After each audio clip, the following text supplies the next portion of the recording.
তো ফ্রেন্ডস, তোমাদেরকে সবাইকে একটা অ্যাডভাইস দিচ্ছি, তোমরা যদি দার্জিলিং কখনো যেতে চাও তাহলে অবশ্যই অফ সিজনে যাবে। তার কারণ হচ্ছে দার্জিলিংয়ে সিজনে গেলে পা রাখার জায়গা থাকে না। তার থেকে বড় ব্যাপার হচ্ছে দার্জিলিংয়ে এখন সবাই অফবিট করে, দার্জিলিংটা কেউ আর করে না, কারণ দার্জিলিংয়ে এত পরিমাণে ভিড় হয়, আমাদের পুরো কলকাতা স্প্ল্যানেটের মতো ভিড় হয়ে যায়।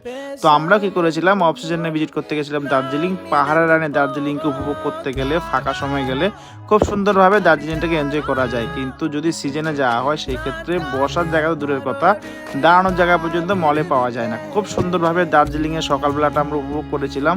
পুরো মলটা জুড়ে ঘোরা নিয়ে খেলা থেকে শুরু করে ওখানকার ওয়েদার পুরোটা ফিল করতে গেলে অবশ্যই আপনাদেরকে যেতে হবে অফ সিজনে। এটা আমার অ্যাডভাইস। যদি কেউ দিয়ে থাকো দার্জিলিং, আমি কমেন্ট করে জানিও দার্জিলিংয়ের সিজনে গেলে কেমন লাগে, আর অফ সিজনে যারা গেছো তারা বলো অফ সিজনের ফিলিংসটা কেমন। তো আমার মতে দার্জিলিংয়ে সবসময় অফ সিজনে যাওয়া উচিত। সিজনে গেলে এই দার্জিলিংয়ের যে আনন্দ সেটা পাওয়া যাবে না।